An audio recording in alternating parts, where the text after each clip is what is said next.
Hello every one, all of you good morning. നമ്മളിന്ന് പഠിക്കാൻ പോകുന്ന topic derivation of demand curve from indifference curves എന്നതാണ്. അപ്പോൾ അതിൻ്റെ ആ ഒരു തിയററ്റിക്കൽ അനാലിസിസിലേക്ക് നോക്കാം. അതിൻ്റെ ഒരു ഡയഗ്രമാറ്റിക് റെപ്രസെൻറ്റേഷനുള്ള ഫിഗറാണ് നിങ്ങൾ കാണുന്നത്. അപ്പോൾ ഡിമാൻഡ് കർവ് എന്നുള്ളത് എന്താ റെപ്രസെൻ്റ് ചെയ്യുന്നത്? It shows the quantity of a good purchased or demanded at various prices, assuming that taste, preferences, all of these concerning to a consumer are remaining the same or constant. His income level, prices of all related goods, all these are remain constant. Demand curve showing relationship between price and quantity demanded. And when the price increases, quantity demanding decreases. When the price decreases, the quantity demanding that will increase. അതാണ് demand കർവിലൂടെ represent ചെയ്യുന്നത്. അപ്പോൾ അതൊരു price consumption curve എന്ന പേരിലും നമുക്ക് പറയാം. കാരണം പ്രൈസും വാങ്ങുന്നതും തമ്മിലുള്ള റിലേഷനാണ്, ഡിമാൻഡ് ചെയ്യുന്നതും തമ്മിലുള്ള റിലേഷനാണ്. അപ്പോൾ ആ കൺസ്യൂം ചെയ്യുന്നതിൻ്റെ സാറ്റിസ്ഫാക്ഷൻ റെപ്രസെൻ്റ് ചെയ്യുന്നത് ഇൻഡിഫറൻസ് കർവ് അനാലിസിസിലൂടെയാണ്. അപ്പോൾ demand curve which shows the relationship between price and quantity demanded and can be derived from price consumption curve of indifference curve analysis. In Marshallian utility analysis, demand curve was derived on the assumptions that utility was cardinally measurable and marginal utility of money remained constant with the change in price of the good. അപ്പോൾ മാർഷലാണ് utility അനാലിസിസിൻ്റെ ഒരു പ്രൊപ്പോണൻറ്റ്. അപ്പോൾ അദ്ദേഹം പറയുന്നതനുസരിച്ച് നമുക്ക് demand curve derive ചെയ്യാൻ പറ്റുന്നത് ഈ ഒരു അസംഷനാണ്. എന്താണത് അസംഷൻ? Utility was cardinally measurable. യൂട്ടിലിറ്റിയെ മെഷർ ചെയ്യുവാനായിട്ട് സാധിക്കും. കാർഡിനലി മെഷറബിൾ, അതുകൊണ്ട് തന്നെ marginal utility of money remain constant with the change in the price of the good. In the indifference curve analysis, demand curve is derived without making such assumptions. Cardinal utility അനാലിസിസിൻ്റെ പ്രത്യേകത, marginal utility of മണി എപ്പോഴും constant ആയിട്ട് നിൽക്കും. അത് price change ചെയ്യുന്നതിനനുസരിച്ചും marginal utility of money remain constant. എന്നാൽ indifference curve അനാലിസിസിൽ demand curve അത് ഡിറൈവ് ചെയ്യുന്നത് അത്തരത്തിലൊരു അസംഷനൊന്നും ഇല്ലാതെയാണ്. Then let us suppose that a consumer has got the income of rupees 300 and by this income he spent on goods. അത് ഈ ഫിഗറിൽ represent ചെയ്യുന്നുണ്ട്. ആ ഫിഗറിൽ money is measured on the Y axis. അതുപോലെ തന്നെ quantity of good X whose demand curve is to be derived is measured on the X axis. അപ്പോൾ O X axis, O Y axis. And indifference map അവിടെയുണ്ട്. Indifference മാപ്പ് IC1, IC2, IC3, IC4 അങ്ങനെയുള്ള indifference map അവിടെയുണ്ട്. That indifference map of a consumer is drawn along with the various budget lines which showing different prices of good X. So budget line PL1 shows that price of the good X is ₹15 per unit. Then as per the price of the good X falls from ₹15 to 10. ഇപ്പോൾ price 15 ആണെന്ന് പറയുന്നു, good എക്സിൻ്റെ case പറയുന്നു, budget line PL1 ആണ്. അതിലെ പ്രൈസാണ് ഈ പറഞ്ഞത് ₹15 ഒരു യൂണിറ്റിന്. അപ്പോൾ പ്രൈസ് ഓഫ് ഗുഡ് എക്സ് അത് 15 നിന്നും ₹10 കുറയുന്നു. അങ്ങനെ 15 നിന്നും ₹10 കുറയുന്ന സിറ്റുവേഷനിലേക്ക് നോക്കിക്കേ, എന്താ സംഭവിക്കുക? That is budget line PL2 shows the price of the good X is ₹10 with a further fall in the price of good X ₹7.5. The budget line takes the position PL3. Price rise അല്ല, price ഫാളാണ് ഇവിടെ ഉണ്ടാകുന്നത്. ആ price എക്സിൻ്റെ പ്രൈസിൽ കുറവ് സംഭവിക്കുന്നതിനനുസരിച്ച് budget line shifting out. അപ്പോൾ അത് ബജറ്റ് ലൈൻ ഇവിടെ 7.5 എന്ന പ്രൈസിലെത്തുമ്പോൾ ₹7 ആകുമ്പോഴേക്കും ബജറ്റ് ലൈനിൻ്റെ പൊസിഷൻ PL3-യിലെത്തും. അവിടെ PL3 റെപ്രസെൻ്റ് ചെയ്യുന്നത് ഗുഡിൻ്റെ എക്സ് എന്ന ഗുഡിൻ്റെ പ്രൈസ് 7.5 രൂപ. അപ്പോൾ പ്രൈസ് ഓഫ് ഗുഡ് എക്സ് 7.5-ൽ നിന്നും 6 ആകുമ്പോഴേക്കും PL4 അതാണ് റെലവൻറ്റ് ബജറ്റ് ലൈൻ. അപ്പോൾ ഇവിടെ ഒരു ടാൻജൻസി പോയിൻ്റ് ഇവിടെ ലഭ്യതയുണ്ട്. ആ ടാൻജൻസി പോയിൻറ്റിലേക്ക് നോക്കുക. അത് ഏതൊക്കെ തമ്മിലാണ്? Between the budget line and indifference curves. അത് which when join together by line constitute. അപ്പോൾ ആ ഒരു ലൈൻ കൊണ്ട് ഈ ടാൻജൻസിയെ ജോയിൻ ചെയ്യുന്നു. അപ്പോൾ നമുക്ക് കോൺസ്റ്റിറ്റ്യൂട്ട് ചെയ്യാൻ സാധിക്കുന്ന എന്താ? പ്രൈസ് കൺസംഷൻ കർവാണ്. ഈ പ്രൈസ് കൺസംഷൻ കർവ് റെപ്രസെൻ്റ് ചെയ്യുന്നത് എന്തെന്നാണ്? It represents the amount of the good X purchased or demanded at various prices. Then with the budget line PL1. നോക്കുക, ഫിഗറിൽ നോക്കുക, ബജറ്റ് ലൈൻ PL1. അപ്പോൾ കൺസ്യൂമർ ഇക്വിലിബ്രിയത്തിലെത്തുന്ന പോയിൻ്റ് Q1 ആണ്. അവിടുത്തെ ദ പ്രൈസ് കൺസംഷൻ കർവ് എന്ന് പറയുന്ന PCC ആണ്. ആ PCCയിൽ നിന്നുകൊണ്ട് ബജറ്റ് ലൈൻ PL1 അത് ടച്ച് ചെയ്യുന്നുണ്ട് ഇൻഡിഫറൻസ് കർവ് IC1-ൽ. Okay, so in his equilibrium position at Q1 is the consumer. in his equilibrium position at Q1, the consumer is buying OA unit of good X.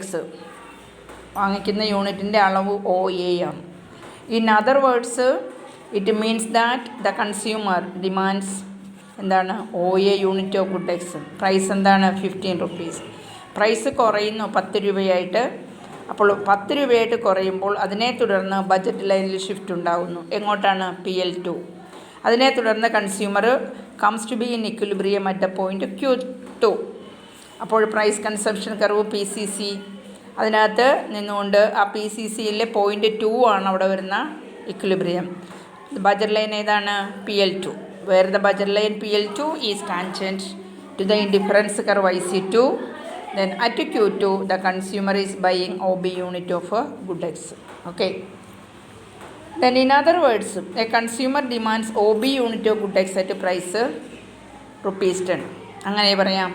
അതുപോലെ likewise the budget line PL3 and PL4 the consumer is in equilibrium at point Q3 and Q4 of the price consumption curve and is demanding OC units and OD units of good X at price ₹7.5 and 6 respectively. Okay, അതേപോലെ budget line PL3യും PL4 വരുമ്പോൾ consumer equilibrium എത്തുന്നത് Q3 Q4 എന്നുള്ളതാണ് അവിടുത്തെ price consumption കർവിൽ. അതേപോലെ തന്നെ demand ചെയ്യുന്ന OC യൂണിറ്റും OD യൂണിറ്റും ഓഫ് ഗുഡ് എക്സ് വില എത്രയാ? 7.5 and 6 respectively. Thus the price consumption curve shows the quantity demanded of the good X against various prices. അപ്പോൾ ഇവിടുത്തെ ഈ പ്രൈസ് കൺസംഷൻ കർവ് റെപ്രസെൻ്റ് ചെയ്യുന്നത് എന്താണ്? Quantity demanded of the good X against various prices. പല വിലകളിൽ എക്സിൻ്റെ quantity എത്രത്തോളമാണ് demand ചെയ്യുന്നത് എന്നുള്ളതുമായി ബന്ധപ്പെട്ടാണ് ആ ഫിഗർ റെപ്രസെൻ്റ് ചെയ്യുന്നത്. So in the most cases the demand curve of individuals will slope downward. അപ്പോൾ ഇതിനകത്ത് സംഭവിക്കുന്നത് വെച്ചാൽ ഇൻഡിവിജ്വൽ ഡിമാൻഡ് കർവിൻ്റെ സ്ലോപ്പ് ഡൗൺവേർഡ് സ്ലോപ്പിംഗ് ആണ്. ഈ downward sloping to the right എന്ന രീതിയിലാണ് അത് നിൽക്കുന്നത്. എന്തുകൊണ്ട്? because as the price of the good falls both the substitution effect and income effect pull together. വില കുറയല്ലേ, വില കുറയുമ്പോൾ ഒരേപോലെ സബ്സ്റ്റിറ്റ്യൂഷൻ എഫക്റ്റും ഇൻകം എഫക്റ്റും അത് തീർച്ചയായിട്ടും ഏതെങ്കിലും സാധനം കൂടുതൽ ക്വാണ്ടിറ്റിയിൽ അയാൾക്ക് വാങ്ങാനുള്ളൊരു അവസരം ഉണ്ടാക്കി കൊടുക്കും. That will pull together in increasing the quantity demanded of the good. Even when the income effect is negative the demand curve will slope downward. Demand curve downward sloping റൈറ്റിലേക്ക് വരികയാണ്. If the substitution effect is strong enough to overcome the negative income effect. സബ്സ്റ്റിറ്റ്യൂഷൻ എഫക്റ്റും ഇൻകം എഫക്റ്റും ഇത് negative ആണെങ്കിൽ പോലും downward sloping demand curve റൈറ്റിലേക്ക് എന്ന രീതിയിലാണ് വരുന്നത്. അപ്പോൾ ഇത് only when the negative income effect is powerful enough to outweigh the substitution effect that can be demand curve, then only the demand curve slope upward to the right instead of sloping downward. അപ്പോൾ എപ്പോൾ മാത്രമാണ് ഇത് upward sloping demand കർവിന് സംഭവിക്കുന്നത്? that is only when the negative income effect is powerful enough to outweigh the substitution effect. അതായത് ഇവിടെ ഉണ്ടായ negative income എഫക്റ്റിന് അവിടെ ഉണ്ടാകാൻ സാധ്യതയുള്ള സബ്സ്റ്റിറ്റ്യൂഷൻ എഫക്റ്റിനെ ഇല്ലായ്മ ചെയ്യുവാനുള്ള ഒരു പോസിബിലിറ്റി, അതിനുള്ള ഒരു സ്ട്രോങ് പവർ ഉണ്ടാകുന്ന ആ ഒരു സിറ്റുവേഷനിൽ മാത്രമേ ഡിമാൻഡ് കർവ് അപ്വേർഡ് സ്ലോപ്പിംഗ് എന്ന രീതിയിൽ വരികയുള്ളൂ. അപ്പോൾ ആ സമയത്ത് ഡൗൺവേർഡ് സ്ലോപ്പിംഗ് ആയിരിക്കുകയില്ല എന്നുള്ളതാണ്. അപ്പോൾ ഇവിടുത്തെ നമുക്ക് ഡിമാൻഡ് കർവിൻ്റെ ആ ഒരു ഡെറിവേഷനിലേക്ക് നോക്കുമ്പോഴേക്കും ആ ഡെറിവേഷൻ ഓഫ് ഡിമാൻഡ് കർവ് എങ്ങനെയാണ് ഗിഫൺ ഗുഡ്സിൻ്റെ കാര്യത്തിൽ. അപ്പോൾ ഗിഫൺ ഗുഡ്സിനെ സംബന്ധിച്ച് പറയുമ്പോൾ നമുക്കറിയാം, ഗിഫൺ ഗുഡ്സ് എന്ന് പറയുമ്പോഴേക്കും a good where higher price causes and increase in demand. Higher price പക്ഷേ ഡിമാൻഡ് ഇൻക്രീസ് ചെയ്യും. സാധനത്തിൻ്റെ വില കൂടിയാലും ഡിമാൻഡ് ഇൻക്രീസ് ചെയ്യുന്നുള്ള. അപ്പോൾ ഈ ഡിമാൻഡിലുണ്ടാവുന്ന ഇൻക്രീസ് എന്തിനെ തുടർന്ന ഹയർ പ്രൈസും ആ ഹയർ പ്രൈസിനെ ഔട്ട്വേ ചെയ്യാൻ പറ്റുന്ന രീതിയിൽ ഇൻകം എഫക്റ്റ് ഉണ്ടാകുന്നതിനെ തുടർന്ന്.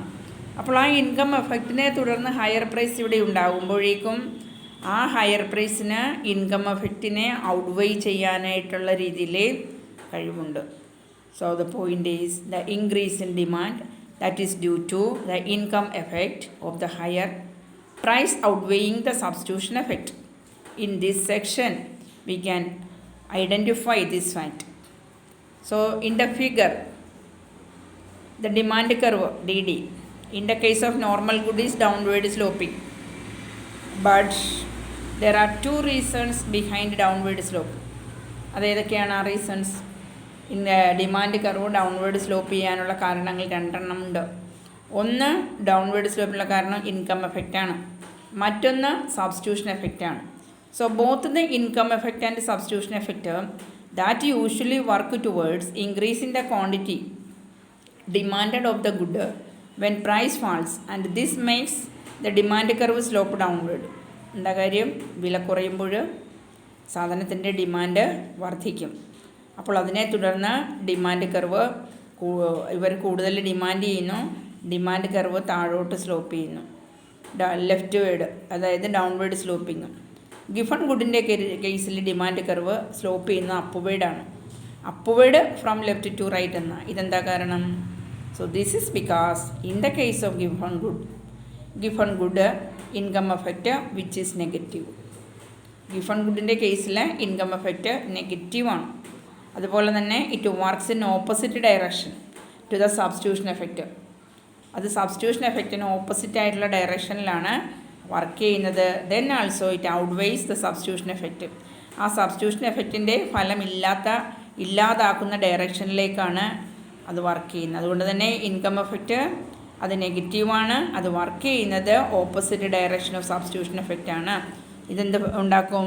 This results A fall in the quantity demanded. അങ്ങനെ വരുമ്പോഴേക്കും ഇതിൻ്റെ പരിണിത ഫലമായിട്ട് ഡിമാൻഡ് ചെയ്യുന്ന ക്വാണ്ടിറ്റി എന്ത് ചെയ്യാം?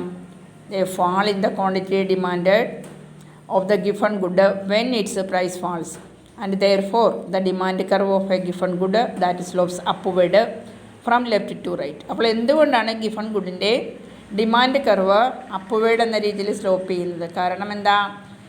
ഡിമാൻഡ് ചെയ്യപ്പെടുന്ന സാധനത്തിൻ്റെ വിലയിൽ ചേഞ്ച് ഉണ്ടാകുമ്പോഴും അത് വില വർദ്ധിച്ചാലും അത് ഡിമാൻഡിനെ അത് അഫക്റ്റ് ചെയ്യില്ല എന്നുള്ളതാണ്. അപ്പോൾ വില കൂടുന്നു എന്ന് വെച്ച് ഡിമാൻഡ് കുറയാതിരിക്കുന്നതാണ് ഗിഫൺ പാരഡോക്സ്. അത് പാരഡോക്സാണ്. So here the figure presents the indifference curves of Giffen good along with the various budget lines showing various prices of the good. The price consumption curve of given good slopes backward എന്ന് പറഞ്ഞേക്കണം. അത് backward എന്ന രീതിയിൽ കാണിച്ചേക്കണം, കണ്ടോ? അപ്പോൾ ഇവിടുത്തെ പ്രത്യേകതയിൽ എന്താണെന്ന് നോക്കുക. It is evident from the figure figure 6.27 ആണ്. അതിൻ്റെ അപ്പർ പോർഷൻ നോക്കുക. അതിൽ ബജറ്റ് ലൈൻ PL1 ഉണ്ട്, അല്ലെങ്കിൽ നമുക്ക് പ്രൈസ് ലൈൻ ഏതാ P1. ഇവിടെ കൺസ്യൂമർ ഇക്വിലിബ്രിയത്തിൽ നിലകൊള്ളുന്നത് Q1. On the price consumption curve ഏതാ? PCC. പർച്ചേസ് ചെയ്യുന്ന എമൗണ്ട് ഏതാ? OM. ഓക്കെ. അപ്പോൾ പ്രൈസ് കുറയുന്നു, എവിടെ നിന്നും? P1 നിന്നും P2 കുറഞ്ഞു. അപ്പോൾ അവിടെ ഒരു ബജറ്റ് ലൈനിൽ ഷിഫ്റ്റ് ഉണ്ടാകുന്നു. അത് PL1 നിന്നും PL2 എന്ന രീതിയിലാണ് അവിടെ ഷിഫ്റ്റ് വരുന്നത്. അപ്പോൾ ഇങ്ങനെ ഷിഫ്റ്റ് ഉണ്ടാകുമ്പോൾ കൺസ്യൂമർ എന്ത് ചെയ്യും? Goes to the equilibrium. അയാൾ ഇക്വിലിബ്രിയത്തിലേക്ക് എത്തുന്ന position Q3 at which he buys OM2 amount of good. ഓക്കെ. അപ്പോൾ Q3 എത്തുമ്പോൾ അയാൾ വാങ്ങുന്ന എമൗണ്ടാണ് OM2 amount of the good. Then OM2 എന്ന് പറയുന്നത് ഏതാണ്? അത് എക്സിൻ്റെയാണ് OM2. ആ OM2 എന്ന് പറയുന്നത് OM1-നേക്കാളും കുറവാണ്. Okay. OM2 is less than OM1. Okay. Then thus we can find that a fall in price from P1 to P2, the quantity demanded of the good falls. So likewise the consumer is in equilibrium at Q3. The price of the line, the price line അല്ലേ, price line PL3 അവിടെ purchase ചെയ്യുന്നത് എങ്ങനെയാണ്? OM, അത് price എത്രയാ? P3. അപ്പോൾ ഈ ഒരു information നമുക്ക് വരയ്ക്കാൻ സാധിക്കുന്ന ഡിമാൻഡ് കർവ് ഇതിൽ കാണിച്ചിരിക്കുന്ന ആ ഒരു demand curve that is done in the lower portion of the figure 6.26. ആ ലോവർ പോർഷനിൽ കാണിച്ചിരിക്കുന്ന പോലെയാണ് ആ ഡിമാൻഡ് കർവ് അവിടെ വരയ്ക്കാൻ സാധിക്കുക. അപ്പോൾ ഈ ഫിഗറിൽ നിന്നും നമ്മൾക്ക് മനസ്സിലാക്കാൻ സാധിക്കുന്ന വസ്തുത എന്തെന്നാൽ the lower part of the demand curve of a Giffen good that slopes upward. Giffen good that slopes upward എങ്ങോട്ടാണ്? To the right. Slopes upward to the right. That is indicating the quantity demanded varies directly with the changes in price. Demand ചെയ്യുന്ന ക്വാണ്ടിറ്റിയിൽ വ്യത്യാസം ഉണ്ടാകുന്നത് പ്രൈസിൽ change ഉണ്ടാകുന്നതിനെ അനുസരിച്ചാണ്. The quantity demanded varies directly with the change in price. With the rise in price the quantity demanded increases and with the fall in price quantity demanded decreases. Okay. അപ്പോൾ price increase ചെയ്യുമ്പോൾ quantity demand ചെയ്യുന്നത് increase ചെയ്യുന്നു, fall in price quantity demand ചെയ്യുന്നത് decrease. പക്ഷെ നമ്മൾ സാധാരണ demand തിയറിയിൽ പറയുന്നത് വില കുറഞ്ഞാൽ കൂടുതൽ ഡിമാൻഡ് ചെയ്യാം, വില കൂടിയാൽ ഡിമാൻഡ് ചെയ്യുന്നതിൻ്റെ അളവ് കുറയാം. പക്ഷേ ഗിഫൺ ഗുഡിൻ്റെ കാര്യത്തിൽ ആ ഒരു കാര്യം, ഈ പറയുന്ന ആ ഒരു ഐഡിയ തെറ്റാണ്. ഗിഫൺ ഗുഡിൻ്റെ കാര്യത്തിൽ പറയുമ്പോഴേക്കും demand curve of a Giffen good that slopes upward to the right. അതെന്താ വ്യക്തമാക്കുന്നത്? It's indicating that the quantity demanded varies directly with the change in price. With the rise in price quantity demanded increases and with the fall in price the quantity demanded decreases. So we find that, so we have to summarize the point that the equilibrium through indifference curve analysis. Here the consumer equilibrium, we know that it is a situation in which a consumer derives maximum satisfaction with no intention to change it and subject to given prices and his given income. Then in indifference curve analysis, the point of maximum satisfaction is achieved by studying indifference map and budget line together.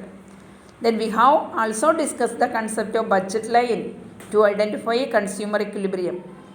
The price line or the budget line represents all possible combination of two goods that a consumer can purchase with his given income and the given prices of two goods. Budget line may shift due to change in income and or change in the prices of either of the two commodities. Then here we also examined the two conditions of consumer equilibrium. That is, what are the two conditions of consumer equilibrium?